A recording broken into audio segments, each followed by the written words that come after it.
Shalom a todos. Estamos en Perashat Korach. Esta es una perashá muy especial.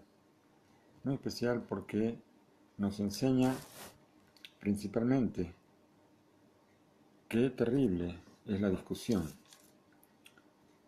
Cómo la discusión destruye todo lo que toca. Absolutamente todo lo que toca. En las clases que tuvimos ayer hablamos muchas cosas un poquito desparramadas porque las clases se nos fue un poquito de las manos. Hoy vamos a tratar de ordenar un poquito los temas. El primer versículo dice Vaikas Korach, y tomó Korach. Nuestros sabios hicieron muchos comentarios sobre esto y dijeron, ¿qué es lo que tomó Korach? Tomó un mal negocio para él. Nosotros sabemos que nuestros sabios hablaron muchísimo y discutieron muchísimo sobre la categoría de Korach. Korach era una persona importante, así dicen nuestros sabios. Era un hombre con muchas virtudes.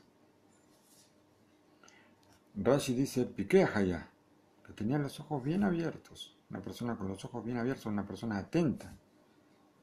También Korach, esto lo dice la Torá, no lo dicen nuestros sabios, era de los que llevaban el armario donde estaban los Sifrei Kodesh, los libros sagrados.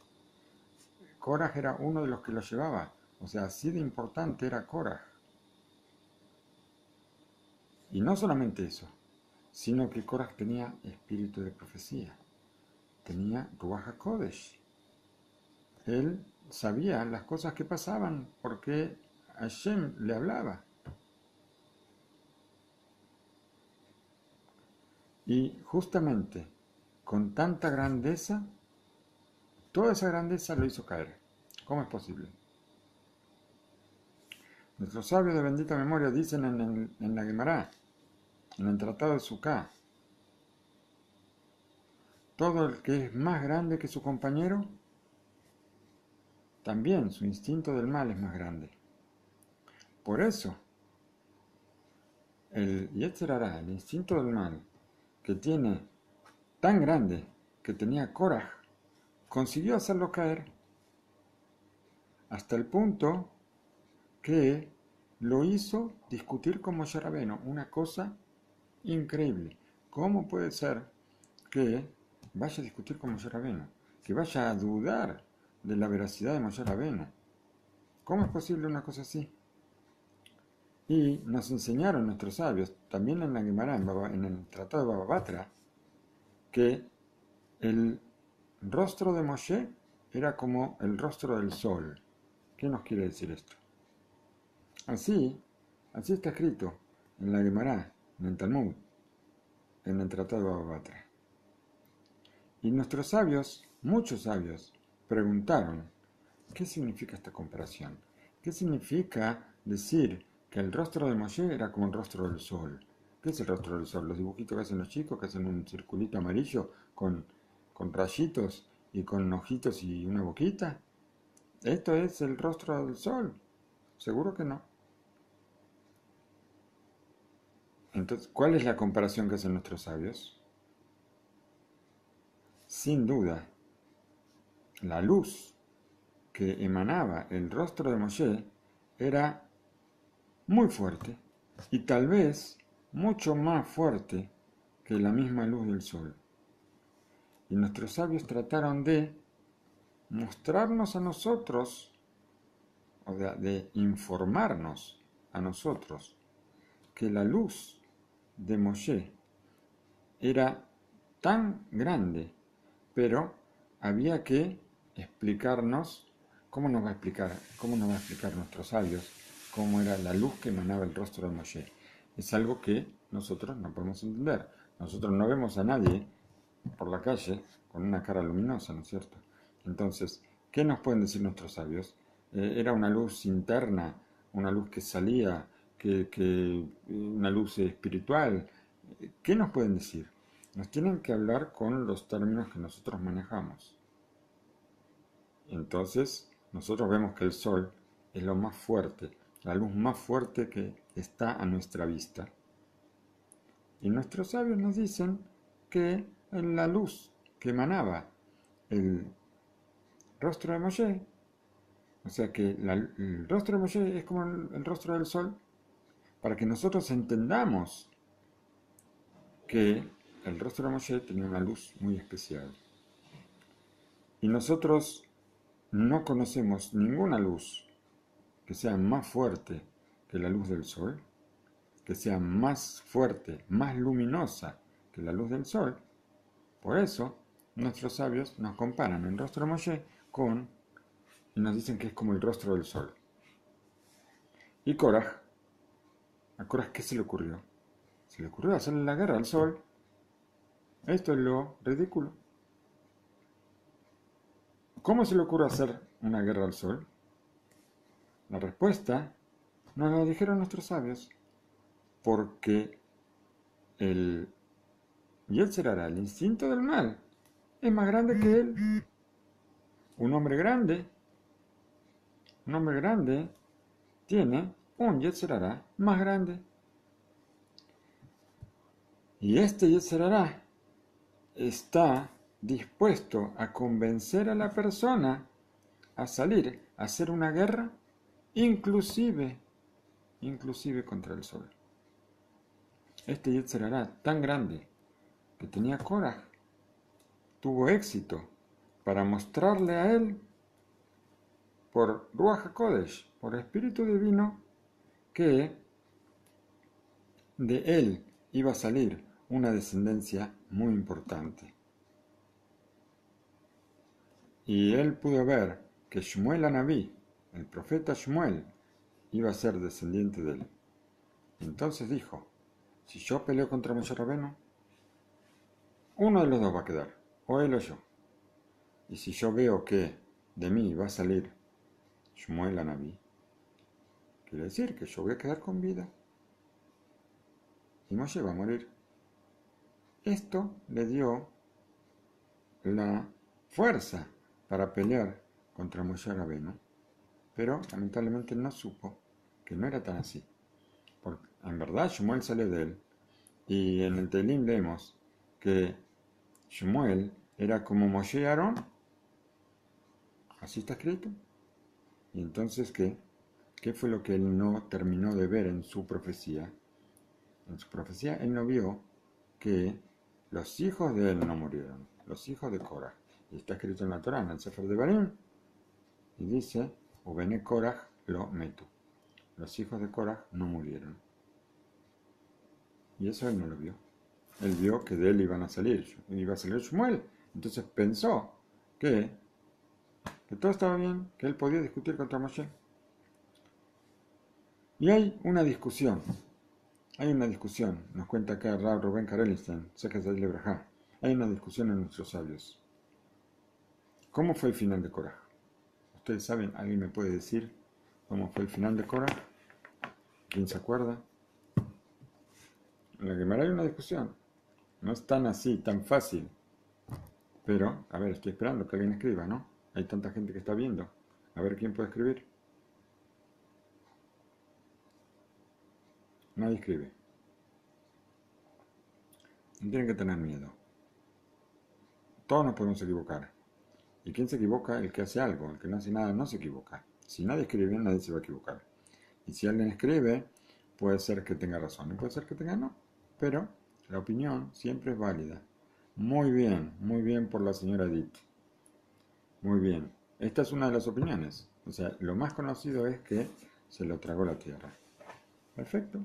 Bien. Entre nuestros sabios hay discusiones. Muy bien. Otra opinión. Muy bien. Entre nuestros sabios hay una discusión.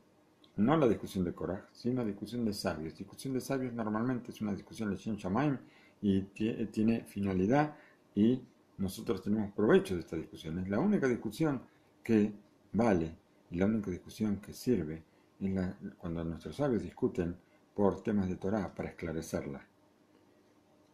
¿Cuál fue el final de Korah? Discutieron nuestros sabios. Hay quien dice que Korah estaba entre los que fueron tragados por la tierra. como han escrito. Pero también hay quien dice que Korah murió entre los que se quemaron. Si recordamos, cuando Moshe le dijo a Korah que cada uno de los jueces, de los 250 jueces, que venga cada uno con su vara, y Aarón va a venir con su vara. ¿Y qué fue lo que pasó ahí? Que todos los jueces se quemaron,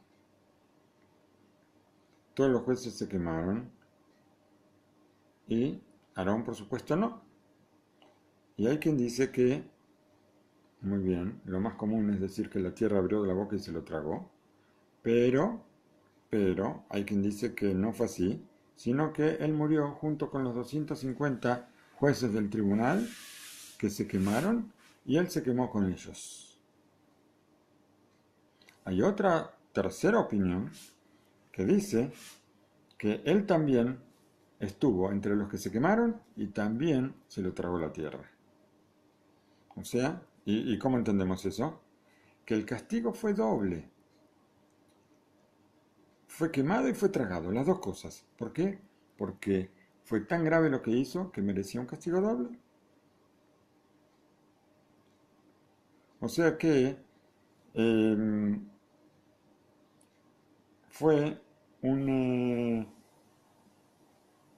debido a que el pecado fue tan grande, se hizo una asociación de castigos y entonces esto hace que tanto para el que dijo que se le tragó la tierra, tanto para el que dijo que fue quemado, están todos de acuerdo y hay, por supuesto, quien dice que las dos cosas pasaron. Muy bien. Pero a pesar de todo, hay otra opinión más que nos dice que Korah no fue quemado, a Korah no se lo tragó la tierra, sino que él murió en la epidemia previa que hubo. Hubo una epidemia donde murió mucha gente y que Korah murió en esa epidemia. ¿Cómo nosotros podemos saber qué fue lo que realmente pasó? Las primeras opiniones sostienen que en verdad a Korah le corresponde un castigo muy, pero muy grande. ¿Por qué? Porque el pecado fue muy grande. Y nuestros sabios, de bendita memoria, ellos lo calificaron a Korah como que fue quemado. Nos preguntan cómo que fue quemado. Quemado, con fuego. Así como los 250 jueces fueron quemados, él estaba con ellos y fue quemado y se quemó también. Pero aparte, hay quien dice que se quemó y también se lo tragó la tierra. Esto está todas discusiones que hay en la Gemara. Ahora, como estoy diciendo ahora, hay quien dice que ni fue quemado, ni se lo tragó la tierra, ni tampoco,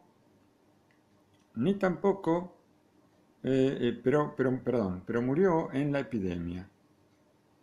Estas opiniones son opiniones que están en la Gemara.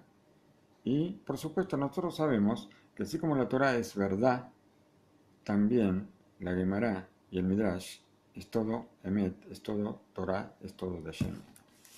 Entonces, así dice, sabemos del Rambam, que nos dice que todo lo que está en la Torah, todo lo que Nevim, que Tuvim, todo Midrashim y todo Gemara es todo Torah, y si no creemos, es todo verdad, y si no creemos en esto, entonces no estamos en orden.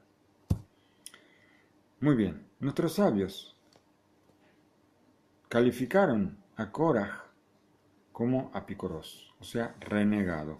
Así lo trae el Talmud Yerushalmi en el Tratado de Sanedrín, y a pesar de que él llevaba los instrumentos del tabernáculo, los llevaba sobre sus hombros, toda la santidad que él llevaba, todo lo que él traía, cargar con los instrumentos del Mikdash, del tabernáculo, lo más sagrado, a pesar de eso, se convirtió en un renegado y él renegó a la Torá y a Moshe.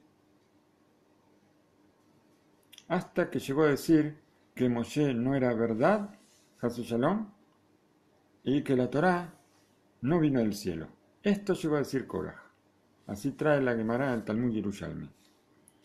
Frente a esto, vemos que hay una opinión que Cada pecado se mide de acuerdo a las pruebas y a las dificultades que la persona tiene que pasar para pecar. ¿Qué quiere decir esto? Nosotros tenemos, eh, si yo tengo un pecado por delante, lo aleno, yo sé la gravedad de ese pecado y entonces la gravedad de ese pecado me puede traer algo que me frene a pecar. Por otro lado, dijimos que la persona que es más grande espiritualmente, esta persona tiene un instinto del mal mayor, que lo empuja a pecar con más fuerza. Quiere decir que esta persona que tiene una categoría espiritual alta, tiene que pasar por una prueba mayor. Aunque sea una persona, vamos a pensar nosotros que una persona que estudió más y que llegó más alto, esta persona es más difícil que peque. ¿Por qué? Porque sabe que esto es un pecado y sabe que no puede pagar, no puede pecar. Entonces, no va a pecar. Pero por otro lado, su instinto del mal es más poderoso, tiene más artificios para hacerlo pecar. Y entonces la prueba que tiene que pasar es más difícil, increíble. ¿Por qué? Porque yo podía pensar que una persona ignorante, que no sabe eh, sabe que no tiene que pecar, pero no estudió y entonces no sabe bien cómo son las leyes. Y entonces dice, bueno, no pasa nada, si hago una cosita de esta, no pasa nada, no sabe cuál es la gravedad del pecado. Y entonces no tiene mucho yetzer hará. Entonces, tal vez peca con más dificultad y es un pecado más grave. Y en cambio una persona de alta categoría sabe que esto está prohibido y no lo va a hacer. Pero no, vemos que es al revés. La persona de categoría más alta tiene un instinto del mal más fuerte y este instinto del mal lo puede hacer caer. Entonces, ¿qué es lo que pasa aquí? Hay una forma de calificar y de castigar, si se puede decir así.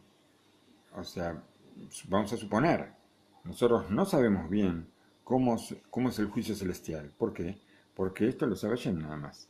Pero nuestros sabios, ellos trataron de ver, trataron de interpretar, de acuerdo a la Torá y de acuerdo a lo que estudiaron, trataron de interpretar a ver cómo se puede llegar a medir un castigo, de qué forma. Entonces ellos dijeron así, dice, cada pecado se mide de acuerdo a la prueba y a las dificultades que tiene que pasar la persona que va a pecar, que tiene enfrente el pecado. Lo aleno no va a pecar. Entonces cuando la prueba es más fuerte, o sea, cuando el yetzer hará viene a esta persona y lo engaña más y lo quiere convencer de que peque, entonces el castigo tiene que ser menor, porque esta persona está pasando por una prueba muy difícil para no pecar. Y de la misma forma como nosotros vemos que se tratan las recompensas, con las recompensas está escrito en el Pirkabot, le funzará agra, de acuerdo al esfuerzo o al sufrimiento que la persona tiene para poder cumplir el precepto, de acuerdo a eso es la recompensa. O sea que cuando una persona se esfuerza más para cumplir un precepto, tiene más dificultades para cumplir el precepto y se esfuerza y lo cumple, entonces la recompensa es mucho más grande. De la misma forma, o sea, eso es para cumplir un precepto, ¿no es cierto? Decimos que para cumplir el precepto, ahora, si la dificultad fue grande, el premio, la recompensa va a ser más grande. Y así también tenemos que hacerlo con respecto al castigo. Cuanto más fácil le resulta a la persona evitar el pecado, cuando le resulta más fácil evitar el pecado, y con todo eso él no lo evita y comete el pecado, el castigo va a ser más grande. ¿Qué estamos diciendo otra vez? Cuando evitar el pecado es fácil y con todo eso yo no evito el pecado, entonces el castigo tiene que ser grande. Y al revés, cuando la prueba es muy fuerte Cuando viene el Yetzer Hará a convencerme con todos sus engaños, y se me hace tan difícil no pecar,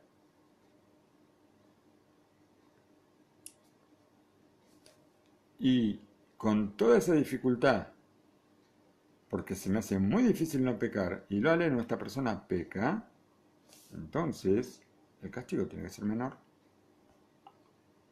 Con esta causa dijeron nuestros sabios que, por esta causa dijeron nuestros sabios, que es más fuerte el castigo del blanco que el castigo del celeste. ¿Cómo se explica esto? ¿Qué quiere decir el castigo del blanco y el castigo del celeste? ¿Qué quiere decir? Es más grave el castigo de la persona que no se coloca los tzitzit, que están hechos de color blanco, que el castigo de la persona que no se coloca el tzitzit hecho de color tejeles, celeste. ¿Y cuál es el motivo de esto? Por cuanto que los hilos blancos son muy fáciles de conseguir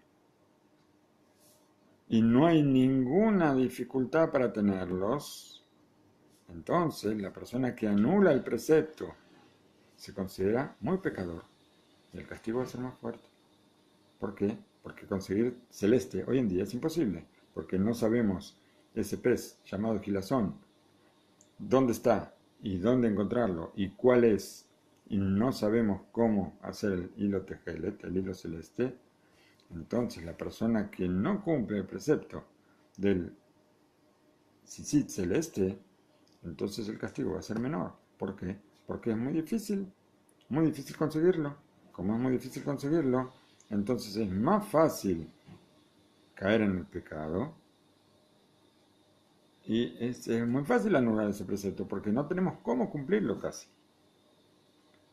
De acuerdo a esto, nosotros podemos explicar esta opinión que dijo que Koraj no fue ni quemado ni tragado por la tierra. Justamente por cuanto que Koraj estaba en una categoría muy alta, en un nivel espiritual muy alto, inclusive con Ruach HaKodesh, entonces la prueba que él tenía que pasar era mucho más fuerte la prueba. ¿Por qué? Porque el Yetzer Hará le traía todo. Ya vimos cómo se convenció, cómo la esposa también lo convenció de que él tenía que luchar contra Moshe. Como todas las cosas lógicas decían que él tenía que luchar contra Moshe. Y entonces el castigo tiene que ser menor. Hay que alivianarle el castigo. Pobrecito Koraj. Porque si no hubiera tenido que pasar una prueba tan alta, tal vez no hubiera pecado. Y fíjense lo que dijo una vez Rav Steinman, Sejas el Ibrahá. Dijo Rav Steinman que si nosotros hubiéramos estado, él dijo, por él mismo lo dijo, si yo hubiera estado en la generación de Koraj, yo no sé si hubiera apoyado a Moshe Rabbeinu o hubiera apoyado a Koraj.